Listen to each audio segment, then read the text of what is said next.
Hello students, this is part 4 of the chapter Quadratic Equations of class 10th Mathematics. In this video lesson, we shall work out some word problems based on quadratic equation. Quadratic equations कुछ ऐसी word problem होती है जिनको जब हम equation की form में convert करते हैं तो वो क्वाड्रेटिक इक्वेशन बन जाती है. तो ऐसी वर्ड प्रॉब्लम्स आज हम लेंगे और उन्हें सॉल्व करेंगे. एक क्वेश्चन ये है, a motor boat whose speed is 18 kilometre per hour in still water takes 1 hour more to go 24 kilometre up stream then to return down stream to the same spot. Find the speed of the stream. अब ये जो question है इसको solve करने के लिए इसमें सबसे पहले तो ये देख लेते हैं. मोटर बोट है, उसकी स्पीड स्टिल वाटर में दे रखी है 18 किलोमीटर पर आवर. अब यदि मान लीजिए कि ये नदी है,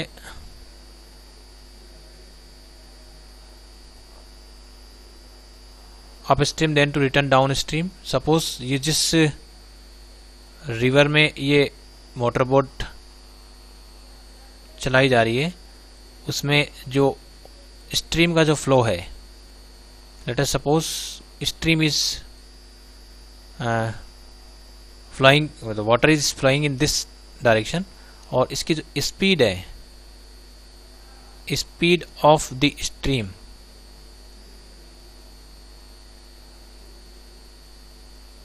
वो हम ले लेते हैं suppose x kilometre per hour.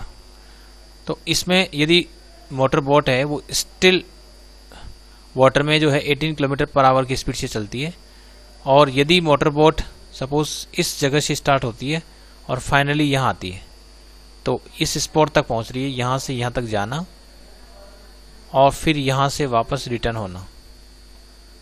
तो ये जो मोटर बोट का फ्लो है जो यहाँ से यहाँ तक होगा in the direction of the flow of stream, तब तो डाउन स्ट्रीम जो स्पीड है उसमें ये 18 किलोमीटर पर आवर तो इसकी स्टिल वाटर में स्पीड थी और x kilometre per our speed of stream है, तो net speed in the downward directions will be 18 plus x kilometre per our.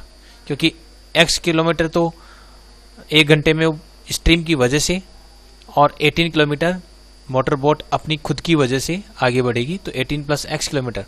और जब वो अप स्ट्रीम यानी कि just opposite to the flow of water motor boat move करेगी तो 18 kilometre वो अप चलेगी, लेकिन उतने ही समय में x किलोमीटर वापस बैक हो जाएगी इन 1 आवर. So 18 minus x.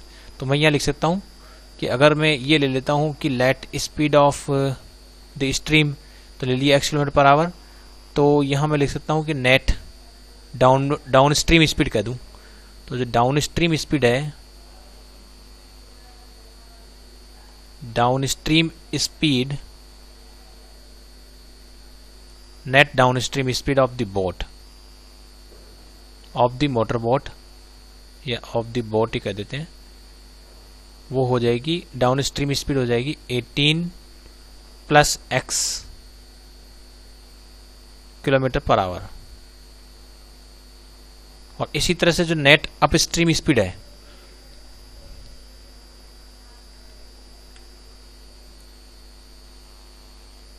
पूरा हम उसमें ले लेते हैं नेक्स्ट पेज पे.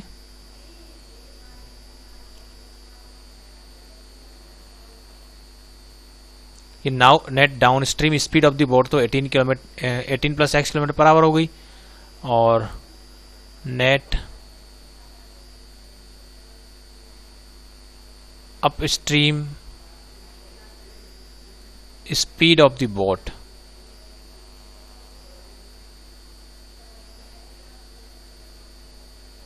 ये हो जाएगी 18 minus x kilometre per our. क्योंकि x किलोमीटर 18 किलोमीटर तो बोट अपने कारण आगे बढ़ेगी, लेकिन उतने ही समय में वाटर की फ्लो की वजह से x किलोमीटर वापस बैक आ जाएगी, इसलिए 18 माइनस x रह जाएगी स्पीड. तो ये हो गई.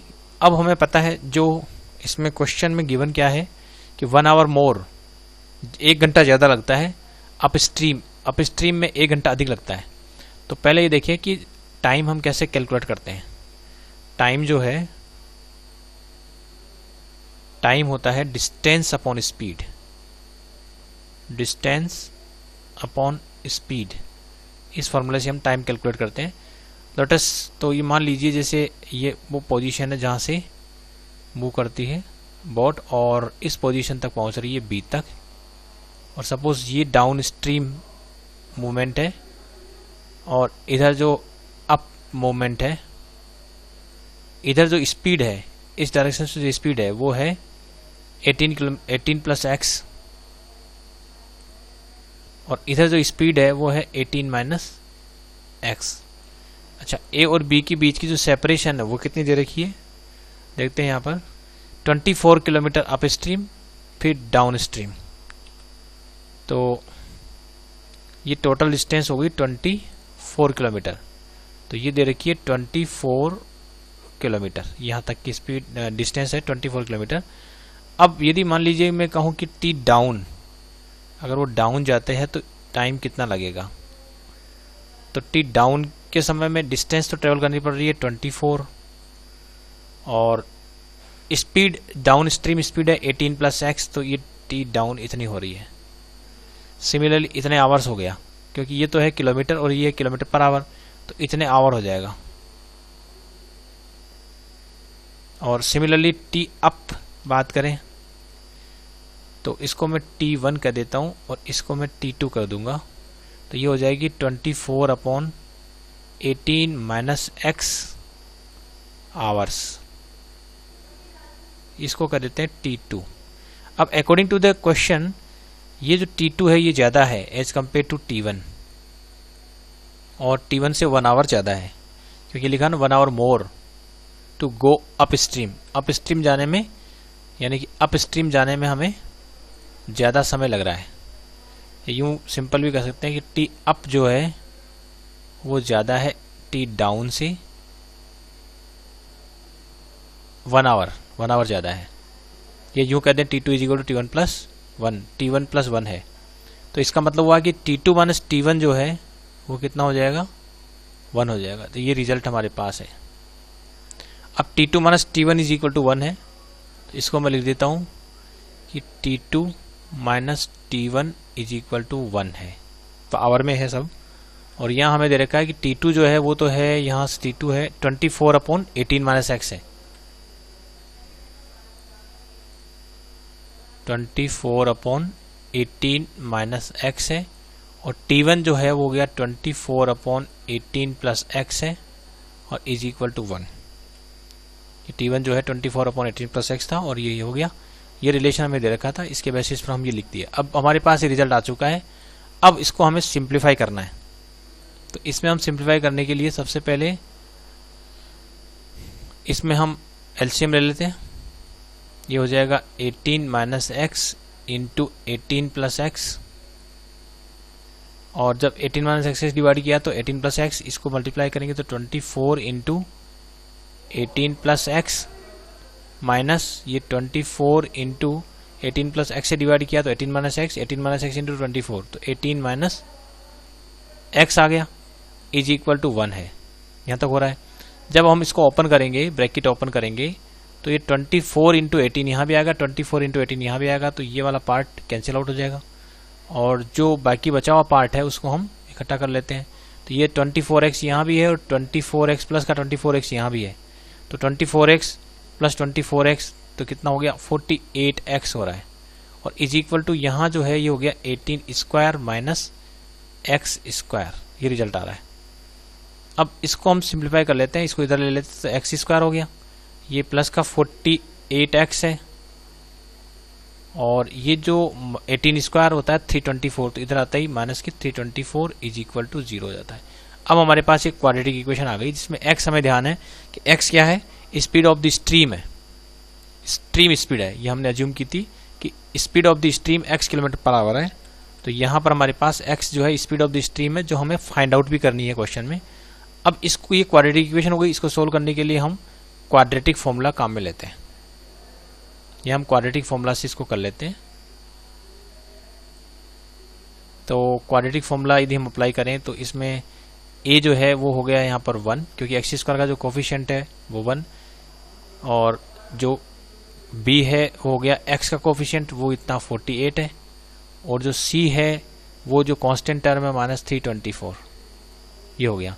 क्योंकि जो क्वाड्रेटिक इक्वेशन होती है वो होती है a x square plus b x plus c is equal to 0, और इससे यदि हम कंपेरिजन करें तो हमारे पास एक्स स्क्वायर कोफिशिएंट ए है तो वो यहाँ पर 1 हो रहा है, इसी तरह से एक्स का कोफिशिएंट यहाँ 48 है तो यहाँ पर बी की वैल्यू हो गई 48, और कांस्टेंट टर्म जो है सी वो हो गई -324। अब हम पहले डी कैलकुलेट कर लेते हैं। डिस्क्रिमिनेंट वो होता है बी स्क्वायर माइनस 4ac, और यहाँ बी स्क्वायर की जो वैल्यू है वो हो गई 48 स्क्वायर माइनस 4 इंटू ए इंटू -324, 48 का स्क्वायर कर लेते हैं।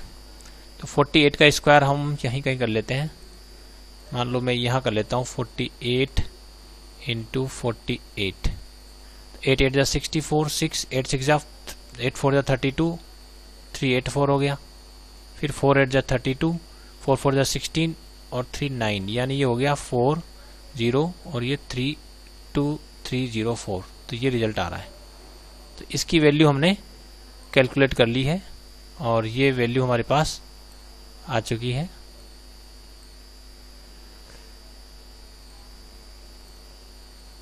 ये हो रहा है यहाँ पर। अब ये जो 2304 ये तो हम रख देते हैं यहाँ 2304, और यहाँ इसको माइनस माइनस प्लस हो गया, और 4 4 जा 16, 4 2 जा 8 और एक 9 हो गया, 4 3 जा 12, ये ऐड कर देते हैं तो 23 है, ये 640 हो गया, 9 और 1 कॉमन था तो 1 कैरी था, तो ये हो गया 10 1 और 336 और ये 2 और 1 3, तो इतना आ गया। तो डिस्क्रिमिनेंट की वैल्यू आ रही है इतनी। अब हमें उसमें ज़रूरत पड़ेगी स्क्वायर रूट डी की, तो स्क्वायर रूट डी हम यहाँ कैलकुलेट कर लेते हैं। 3600 का रूट आ गया, ये आ रहा है 60। अब हम x की वैल्यू निकालते हैं। x होता है -b plus minus square root D divide by 2a, जिसमें -b करेंगे तो ये आ रहा है माइनस का 48 प्लस माइनस, और रूट डी हमने कैलकुलेट कर लिया, ये है 60 और डिवाइडेड बाई हो गया 2 इंटू ए की वैल्यू है 1, इतना आ रहा है। अब हम नेक्स्ट पेज पर लिख लेते हैं कि जो x है वो कितना आया। x इज इक्वल टू ये था माइनस का 48 plus minus 60 divided by 2, check कर लेते हैं, -48 प्लस माइनस 60 डिवाइडेड बाई 2। अब यहाँ पर एक बार हम प्लस साइन लेते हैं, taking positive sign, taking positive sign, तो x इज इक्वल टू हो गया -48 प्लस 60 डिवाइडेड बाई 2, ये हो रहा है यहाँ पर 12 है डिवाइडेड बाई 2, यानी हो गया 6 किलोमीटर पर आवर। और यदि हम टेकिंग नेगेटिव साइन ले लेते हैं, देखिए क्या होता है, टेकिंग नेगेटिव साइन, और यदि हम नेगेटिव साइन लेते हैं तो x इज इक्वल टू ये हो जाएगा -48 माइनस 60 डिवाइड बाई 2। तो इसको सॉल्व करने से ये आ रहा है माइनस के 108 डिवाइडेड बाई 2, तो ये हो गया माइनस के 54। तो चूंकि ये x क्या है, स्पीड ऑफ द स्ट्रीम है, और speed can not be negative, so this must be rejected. तो this answer is not acceptable, we have to reject it. तो इसको तो हम रिजेक्ट कर देते हैं। इधर जो 6 किलोमीटर पर आ रहा ये एक्सेप्टेबल है क्योंकि ये पॉजिटिव है, तो इसका मतलब हुआ hence speed of the motor boat is equal to 6 kilometre per our.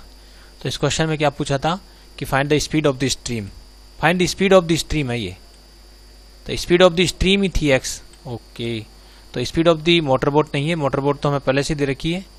यहाँ पर हम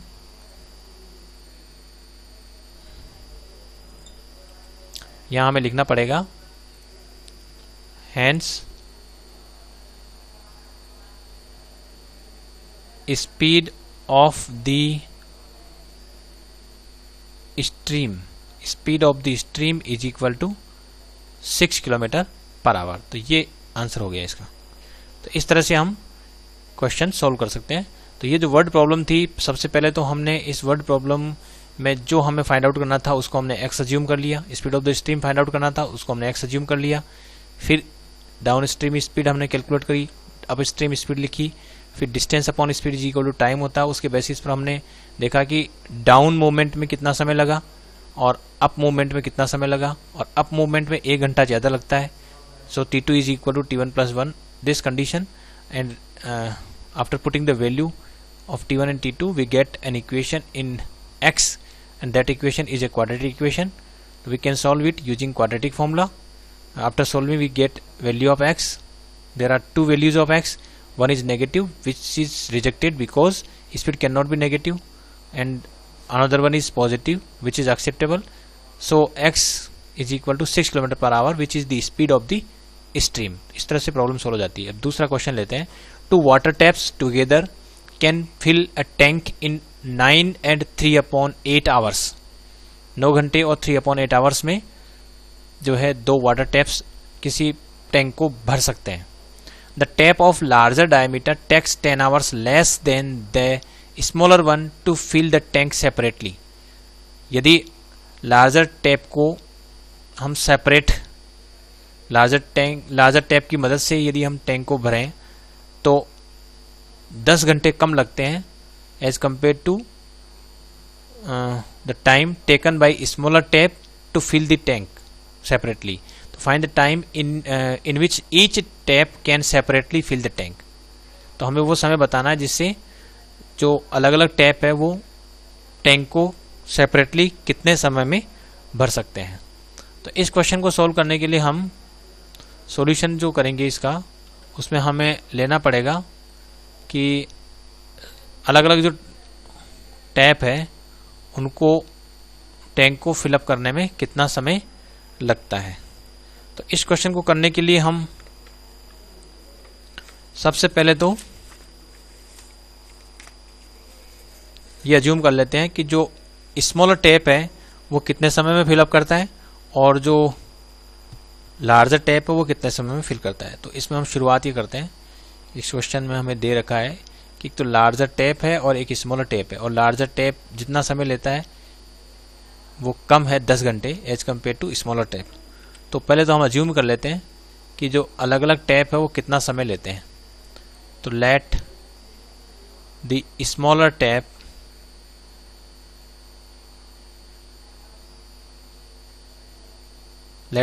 tap can fill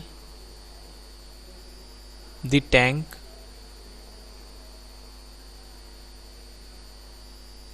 in x hours। ये हम लेके चल लेते हैं कि x आवर्स में स्मॉलर टैप भर देता है, एंड द लार्जर टैप, और लार्जर टैप जो है उसको कितना समय लगता है। मान लो larger tap can fill the tank in, कितना लगेगा क्योंकि 10 आवर्स लेस लगता है, सो x माइनस 10 आवर्स लगेंगे अकॉर्डिंग टू द क्वेश्चन। अब यहां पर ये देखें कि 1 घंटे में जो स्मॉलर टैप हो वो कितना भरेगा और 1 घंटे में लार्जर टैप कितना भरेगा। यहां लार्जर, ये लार्जर वर्ड है,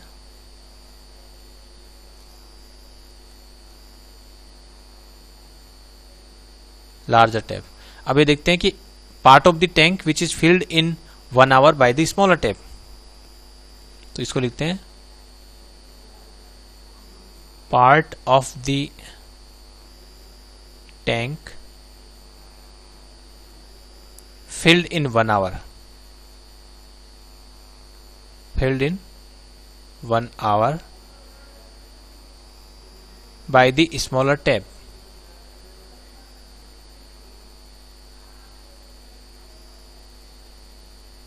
बाय द स्मॉलर टैप। तो पार्ट ऑफ द जो टैंक है 1 घंटे में कितना भरेगा स्मॉलर टैप के थ्रू, तो x घंटे में पूरा ही भर देता है, यानी 1 पार्ट फिलअप कर जाता है।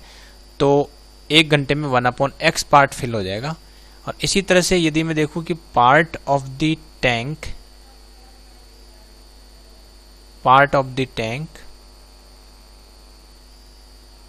filled in 1 hour by the larger tap। जो लार्जर टैप है उसको वो कितना भर देगा, 1 घंटे में कितना हिस्सा भर देगा। तो चूँकि x माइनस 10 आवर्स में तो पूरा ही भर देता है, तो 1 घंटे में 1/x माइनस 10 पार्ट फिल कर देगा। तो यदि दोनों टैंक एक साथ चलते हैं तो 1 घंटे में कितना कर देंगे, 1/x तो पहला टैप स्मॉलर टैप और 1/x माइनस 10 पार्ट सेकेंड यानी लार्जर टैप फिल कर देगा। ये तो हुआ 1 घंटे में, और टोटल जो टाइम लग रहा है वो है 9 and 3/8 आवर्स लग रहे हैं। तो 1 घंटे में इतना पार्ट फिलअप कर देते हैं और 9 and 3/8 आवर्स में इतना टोटल पार्ट फिलअप कर देंगे, क्योंकि 1 घंटे में इतना हुआ, 1 घंटा इंटू टोटल टाइम कितना है 9 and 3/8 आवर्स। तो इसमें वो कंप्लीट टैंक फुल हो जाएगा, यानी 1 हो जाएगा। ये पूरा मिलाकर 1 हो जाएगा। यार ये तो part of the tank filled in 1 hour by both the tap, इतना हो गया।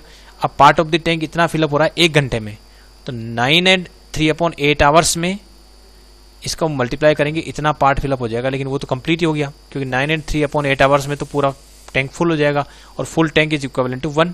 सो ये रिलेशन हमारे पास है। अब इस रिलेशन को यदि हम सिंप्लीफाई करते हैं तो यहाँ पर 1/x प्लस ये 1/x माइनस 10, और ये जो पार्ट है इसको मैं यदि सोल्व करता हूँ तो 8 9 72, और ये हो गया 75 divided by 8 is equal to 1 है। अब ये वाला पार्ट है, इसको हम अलग ले लेते हैं। इस वाले पार्ट को हम अलग ले लेते हैं, ये वाला जो हिस्सा था इसको हम अलग ले लेते हैं। तो चलिए इसको हम लिख लेते हैं यहाँ पर।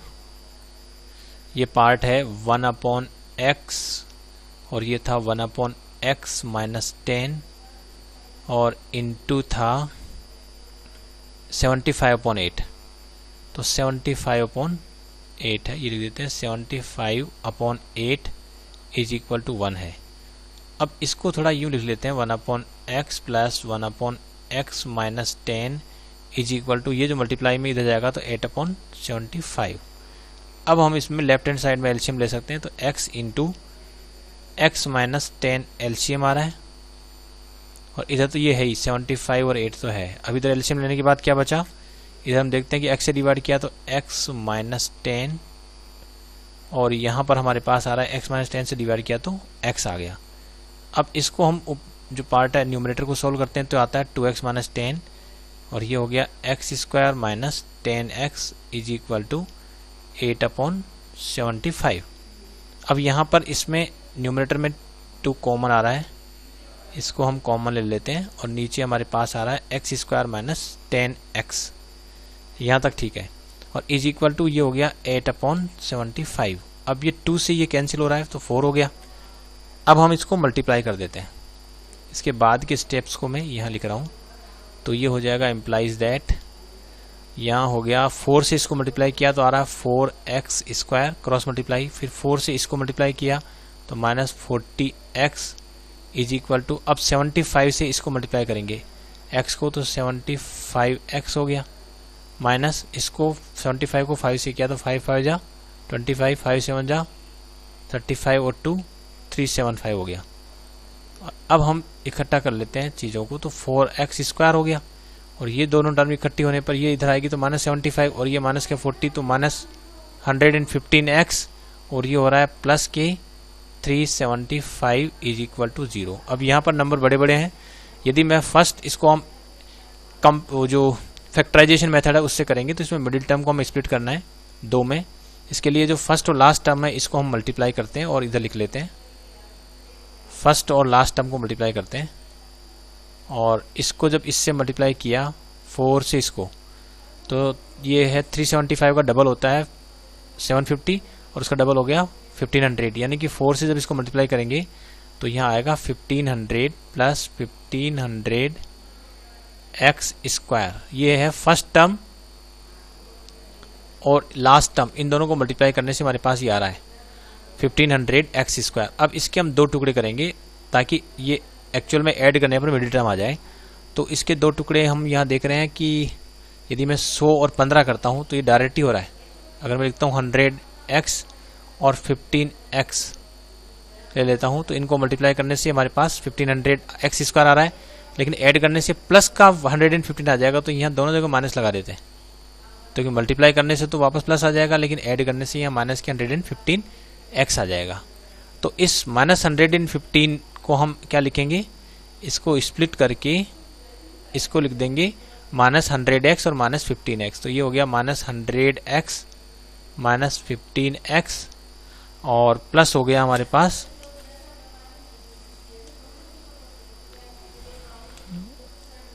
Plus 375 is equal to 0। इसके बाद ये जो दो दो के पेयर बन रहे हैं तो हम इसमें पेयर बना लेते हैं, बना लिए। और इसके बाद यहाँ मैक्सिमम जितना कॉमन आ सकता है कॉमन ले लेते हैं। तो 4x कॉमन आ रहा है तो x माइनस 4 से डिवाइड किया तो ये 25। सिमिलरली यहाँ माइनस के 15 कॉमन आ रहा है तो x और 15 से इसको डिवाइड किया, माइनस है तो ये माइनस, और 15 से किया 15 टू जा 30, 15 5 जा 75, ये रिजल्ट आ रहा है। इसके बाद इन दोनों में जो है हम देखें तो ये वाला पार्ट कॉमन है, ये वाला पार्ट और ये दोनों में कॉमन दिख रहा है। तो इस कॉमन पार्ट को यदि हम ले लेते हैं x माइनस 25 तो इधर आ रहा है 4x minus 15 is equal to 0।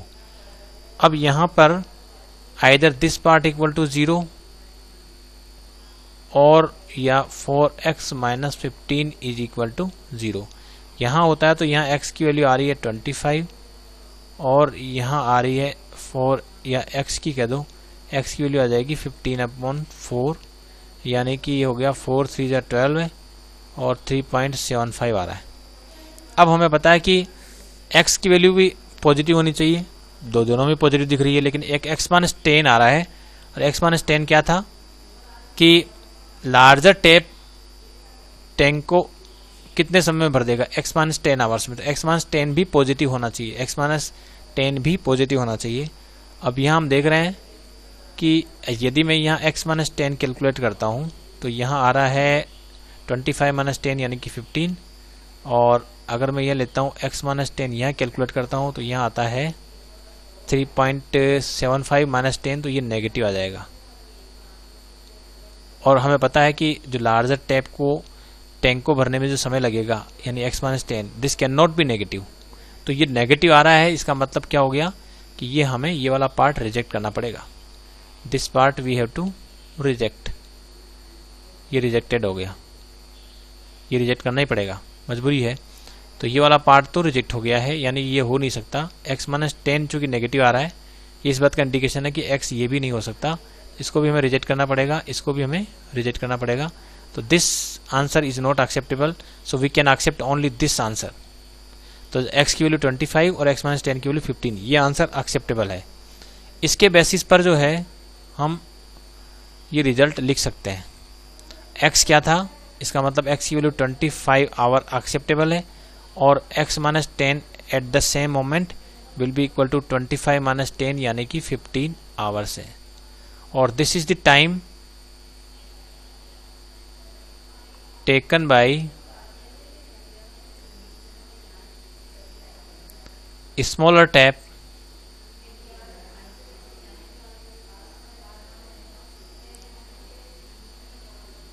to fill the tank को फिल करने में स्मॉलर टैप को जो समय लगता है वो है। और 15 आवर्स क्या है, x माइनस 10 क्या था, time taken by the larger tap to fill the tank, ये 15 आवर्स। तो इसका मतलब हुआ कि जो लार्जर टैप है उसको 15 आवर्स लगेंगे टैंक को फिल करने में, और जो स्मॉलर टैप है उसको 25 घंटे लगेंगे टू फिल द टैंक। तो ये हमारा सॉल्यूशन हो गया ऑफ द क्वेश्चन। क्योंकि क्वेश्चन में पूछा था कि ईच टैप जो है उसको टैंक को फिल करने में सेपरेटली कितना कितना समय लगेगा।